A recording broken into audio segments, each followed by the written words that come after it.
posso ouvir o som do céu se abrir aqui.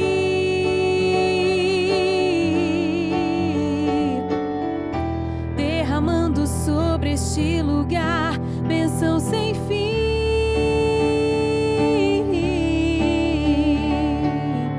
O mar abriu, o povo passou, ninguém duvidou.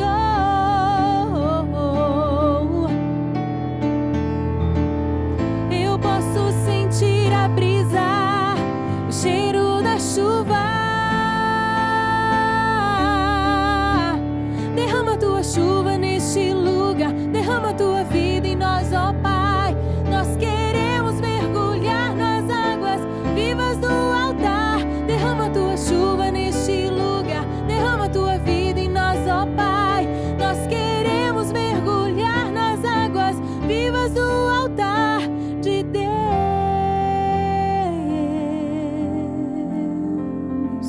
Pois é, estamos de volta com o nosso programa Coração Jovem. Deus abençoe você que nos acompanha, que está participando conosco.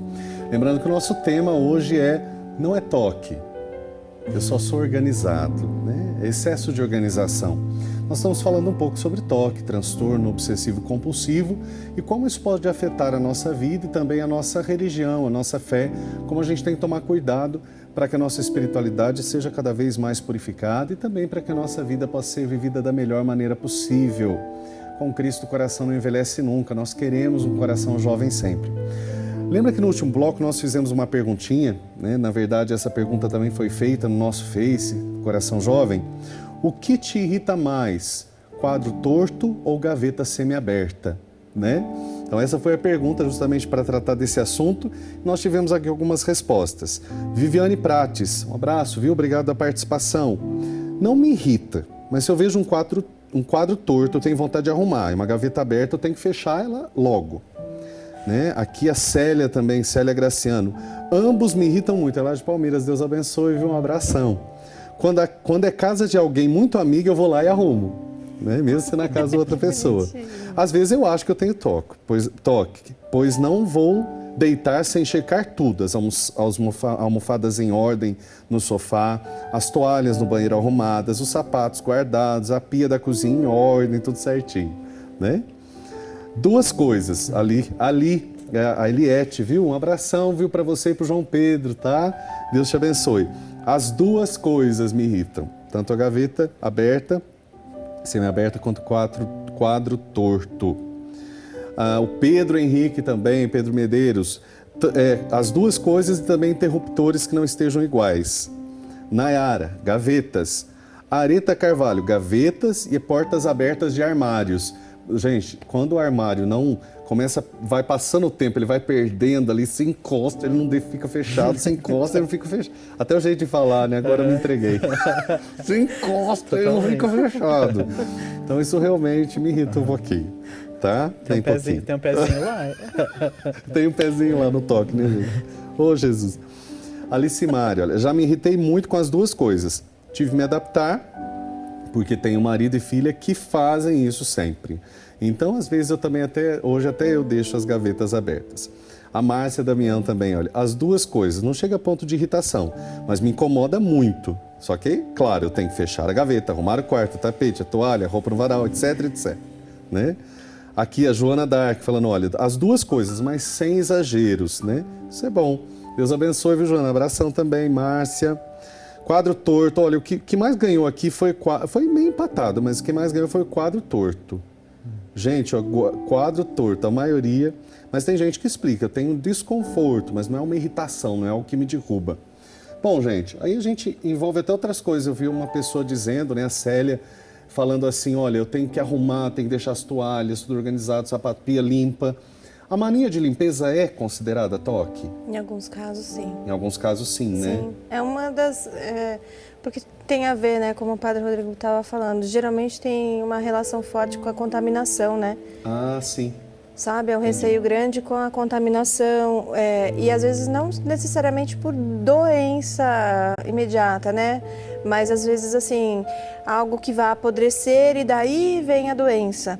Ou até vou ser reconhecido como alguém sujo, entende? Você mal visto, mal vista, isso também acontece bastante. Essa história do dinheiro, às vezes a pessoa realmente se machuca. Então, como ela, de tanto se limpar ou de ter procedimentos de sim. limpeza... Já acompanhei casos assim. às vezes ela, de fato, ela evita não ter contato com o objeto, porque assim, às vezes a gente fala do dinheiro, realmente dinheiro, o jornal não é muito limpinho mesmo, porque tem essa coisa de muita gente passando, né, e tudo mais, né, o jornal que vai pro chão, para tudo quanto é lado, não sei o que mais, mas quando... Eu vou falar a verdade, porque eu não gosto de pegar em jornal. Eu não gosto de pegar em Eu não suporto jornal, dinheiro também não, mas jornal, né? Mas assim, não preciso também pôr luva para pegar no jornal, entendeu? Eu ponho a mão no jornal, depois eu lavo, tudo bem, não tem problema.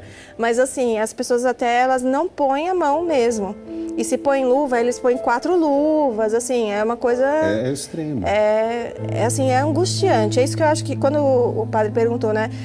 Quando é que eu sei que o negócio descambou, que eu passei da mania e fui para o toque, né?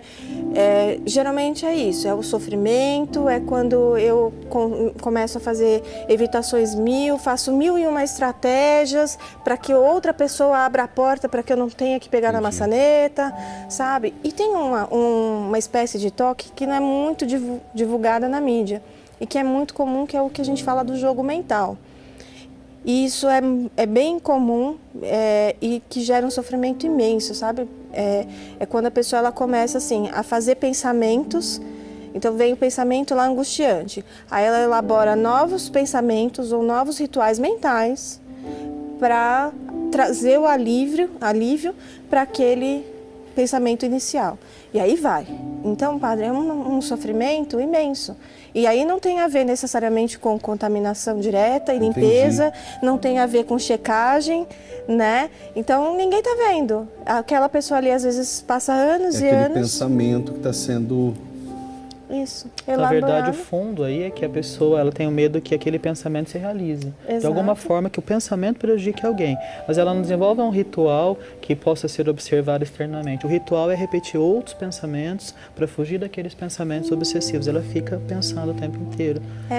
E aí ela... Eu quero perguntar logo do tratamento, mas tô questionando umas coisas aqui, tô aproveitando, né? Por exemplo, a gente sabe que na mídia o que se divulga mais, não sei se você já viu quando a gente acessa algum site que diz assim, imagens que quem tem toque não pode ver. Então, por exemplo, tem os lápis de cor organizados, na cor assim, gradativamente mudando, né? De uma forma... de gradientes, né? Exatamente, que a gente tem que olhar. Ou, de repente, um lápis está aqui, outro aqui. Cartela de remédio. Eu já passei por isso, que eu vou fazendo tudo organizadamente. Se alguém vai lá e pega o remédio para dor de cabeça lá de baixo, aquilo, enquanto eu não chego lá, parece que não está normal, não está bom. Eu pego me entregando muito aqui, gente. No lugar errado.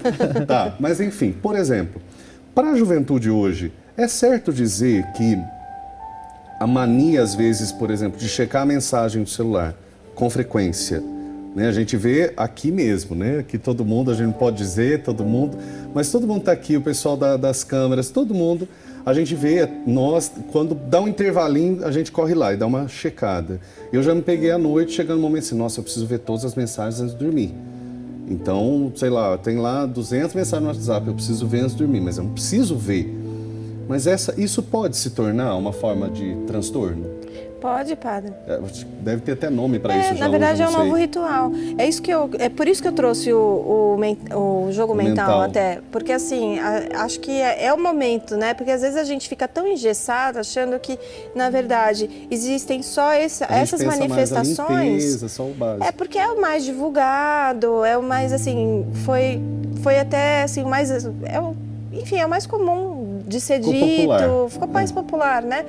Na mídia, tem filmes que retratam, né? O Melhor Impossível, que é um clássico, que todo mundo fala, e foi muito bem feito, inclusive, sabe? Que traz também aquela não só a ansiedade que o Jack Nicholson muito bem interpretou, mas também aquele mau humor que ele que ele representa também muito bem quando ele é confrontado e contrastado e o tempo todo. Então isso acho muito legal, achei muito legal naquele filme, mas assim, nem é o momento do filme aqui, mas tem essas outras manifestações. E o celular, as mensagens de celular, qualquer tipo de ritual. Pode se tornar compulsivo, né? E detalhe que entra a questão do impulso, né? Se faz compulsivo porque se faz impulsivo. Até mesmo a forma, às vezes, de algumas pessoas se alimentarem, às vezes algumas pessoas se exercitarem, ou comerem ou deixarem de comer também, ou beber, né? O uso de droga também, ele entra tem algumas fases do processo do uso de droga, também ele entra num processo de compulsão, então ele tem um mecanismo semelhante ao do próprio toque. Entendi. Até. Entendeu? Por conta dessa coisa da obsessão e da compulsão. Tudo bem, vai caminhar para uma outra história, né? Mas ele tem esse viés aqui também. E é interessante lembrar que, no caso do toque, tem uma coisa presente sempre, a regra. De alguma maneira, a pessoa ela desenvolve uma regra interna que ela criou. Se isso, então isso, sempre. E é para mim. Porque assim eu evitarei algo, porque assim eu garantirei algo, como se fosse algo inevitável. Então, por exemplo, se eu não comer carne, então eu não ficarei doente ou não morrerei. Existem pessoas que pensam dessa forma, carne vermelha. E aí a pessoa desenvolve tudo aquilo e tem horror à carne vermelha e faz todo um negócio. Eu não tenho nada contra a comer ou não comer carne vermelha, cada um faz sua escolha. Mas assim, às vezes isso pode ser... Não é o consciente, né? Porque a gente fala assim, nossa, mas deixar de comer um alimento pode ser toque. Não é o mais divulgado, mas dependendo... qualquer comportamento pode ser um sintoma de toque, dependendo se for uma obsessão, né, ou uma compulsão. E como tratar isso? Né? Para ir para esse assunto. Como tratar? O que a gente pode fazer, claro... Além dos caminhos também profissionais. Né? Só uma observação, porque eu acho que é importante falar, porque esse também é um dos menos divulgados. As pessoas que são perfeccionistas e que querem organizar ao máximo tudo, o tempo todo. E pessoas que gastam muito tempo na organização, porque tem o toque de alinhar as coisas, de lavar a mão, de verificar, tem o dos pensamentos, mas tem pessoas que gastam um tempo exagerado e acaba complicando, atrasando os compromissos para que tudo seja muito perfeito, muito organizado. Também é uma forma de toque. Só esse... Não, mas nós vamos até aproveitar esse assunto, lembrando que o nosso próximo programa, nós vamos falar do gerenciamento do tempo. E aí é importante pensar que às vezes até o toque atrapalha isso, a gente administrar o tempo, porque a gente vai... ocupando tempo em organizar o que a gente vai fazer. Fica muito mais tempo na organização do que na execução, né? Mas e aí, como que a gente trata? Então, padre, tem... O que faz com isso tudo? Tem bastante trabalho para fazer, né? Porque, na verdade, a gente vai ter que trabalhar com essa regra interna para daí a gente rever esse hábito que foi instalado. Seria correto falar que precisa haver uma conscientização? Porque isso aí é algo que a gente vai fazendo inconscientemente, né?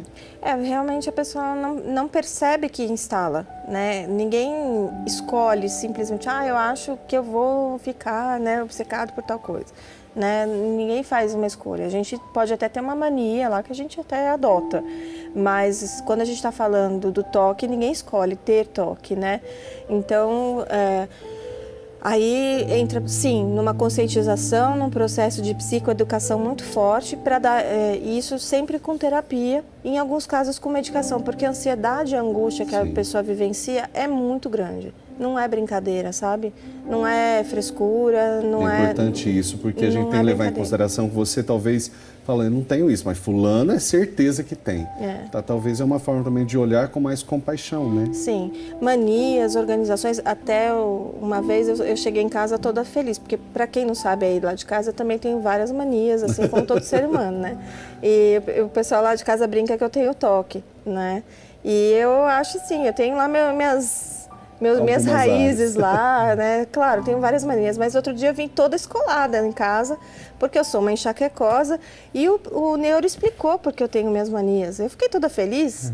Justificou, né? Ele justificou minhas manias, porque ele falou assim, que as pessoas, às vezes elas fazem um pouco de algumas organizações para prevenir a dor, né?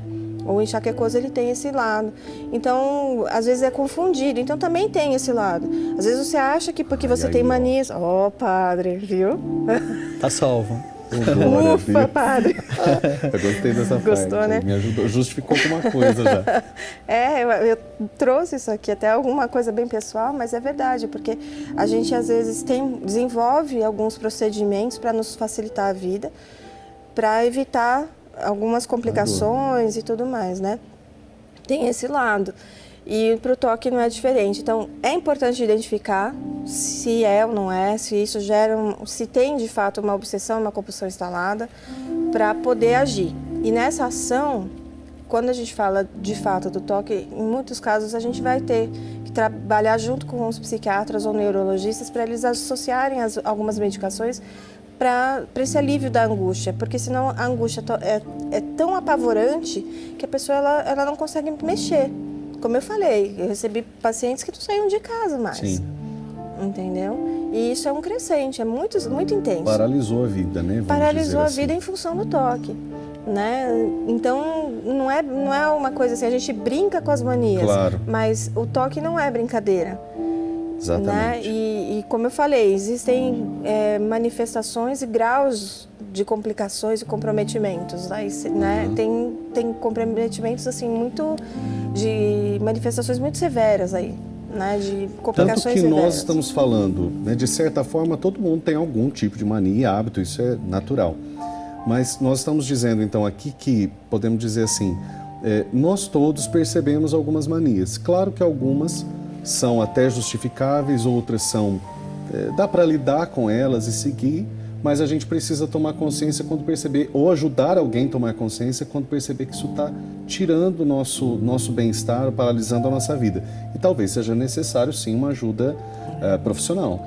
Até porque vai mexer com o senso de controle dessa pessoa. Isso. Entende? Então, assim, a ajuda especializada, porque ela vai ter que trabalhar com automonitoramento o tempo todo.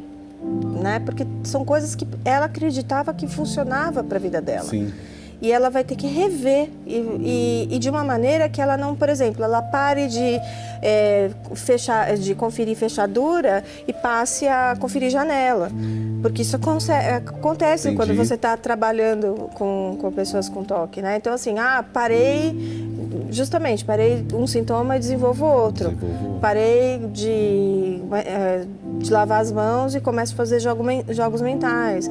E assim vai. Então, é algo bem complicado, sabe? E o que é espiritualidade? Nós falamos que a religião também pode ter pessoas que vivem o transtorno obsessivo-compulsivo na sua maneira de viver a fé. O que é espiritualidade, Padre Rodrigo, pode ajudar nesse sentido? Claro que a gente entende que existe um lado que é próprio da ajuda profissional mesmo, né? De uma área que precisa de uma ajuda profissional. Mas o que a espiritualidade pode ajudar? Ou, de repente, a pessoa também ajudar para viver bem a religião? Né? Na verdade, quando nós falamos das manias, que são mais suaves, são mais leves, né? Aí fica um pouco mais fácil da espiritualidade ajudar. Exatamente. Porque o objetivo da nossa fé... Tem que ter essa consciência, isso não é falta de fé. A gente precisa de ajuda e Deus deu os caminhos, né? As manias, elas não vão prejudicar nosso dia a dia, não vão trazer nenhum transtorno maior, mas quando nós falamos do transtorno em si, deixa de ser engraçado, passa a ser dramático, é algo que complica demais a vida da pessoa, a família já não sabe lidar, né? Então, assim, não adianta você pegar uma pessoa que está numa crise aguda de toque, que ela está lá no auge da compulsão, e somente rezar com ela. A oração vai acalmar, a oração vai, de certa forma, na verdade, no momento é mais acalmar, porque nós precisamos entrar em muitas vezes com o medicamento, isso é inevitável em alguns casos, e é muito importante a pessoa tomar consciência da disfunção do pensamento. Porque se nós não fazemos isso, a pessoa vai desenvolver outra compulsão, outro ritual, como a doutora falou. E isso não dá para fazer no momento de oração. É preciso precisa uma terapia intensa e muitas vezes até demorada nessa questão. Mas a espiritualidade, ela vai ajudar em tudo, né? Então, se eu confio num Deus que é amor, que é misericórdia, um Deus que é providência para a minha vida, eu vou conseguir me sentir de certa forma mais seguro, protegido. Eu sei que Ele me livra do mal, eu sei que Ele me protege do perigo, eu sei que tudo depende no fundo da vontade dEle. E esses pensamentos que são funcionais dentro da nossa religião vai me ajudar a conseguir me controlar, me acalmar. Mas quando uma pessoa está com um transtorno instalado, ela não consegue fazer esse raciocínio. Sim. Então não adianta você Poderíamos querer... dizer que num momento de mais, num grau menor, a oração pode ajudar, pode conscientizar, o conhecimento também das coisas da fé. Eu lembro de um caso de uma moça que me procurou, ela tinha desenvolvido um ritual de lavar a mão. Por quê? Ela era secretária de um dentista e durante uma cirurgia espirrou sangue. E ela começou a colocar na cabeça dela que ela teria pego alguma doença. E ela colocou na cabeça que ela teria pego AIDS. Ela fez o exame, não deu. Só que depois ela não encostava em mais ninguém. Ela não podia encostar em outras pessoas porque ela acreditava que todo mundo ia passar para ela alguma doença. Ela estava num momento tão intenso dessa obsessão que não adiantava dizer para ela que não, que Deus protege. Não havia argumentos lógicos que naquele momento pudesse ajudá-la. Então nós precisamos entrar com medicamento. Depois que controlou a ansiedade, que ela passou a raciocinar melhor, ela não conseguia nem ir na missa. Porque o medo dela era ir na missa e alguém dar a mão para ela. Se eu tiver que dar a mão para alguém na hora da paz de Cristo, como que eu vou fugir de encostar? Ela parou de ir na missa por causa disso. Então, assim, a espiritualidade ajuda, mas em alguns casos precisa primeiro o tratamento medicamentoso e psicoterápico. Bom, são muitos assuntos e a gente sabe que não dá para a gente esgotar o assunto aqui. Por isso que nós sempre deixamos um artigo, o Padre Rodrigo, a doutora Ana Carolina, deixamos um artigo de aprofundamento. No meu, falo um pouquinho mais sobre a questão da espiritualidade, da oração, que ajuda a tomar consciência. E cada um de nós fala num aspecto justamente para ajudar a orientar você. É só entrar lá no nosso site, rs21.com.br, que você pode acompanhar tanto os programas anteriores quanto os artigos de aprofundamento. Todo programa tem 3 artigos de aprofundamento que nós fazemos para que você possa conhecer um pouco mais o assunto, né? Aprender um pouco mais e que juntos a gente possa crescer na fé. Nós vamos para um rápido intervalo, que o nosso tempo está acabando aqui e a gente volta já já para o nosso momento de oração. Não saia daí. Vou louvar, adorar o meu Senhor, bendizer, dando glória ao seu amor. Vou louvar, adorar o meu Senhor, bendizer, dando glória ao seu amor.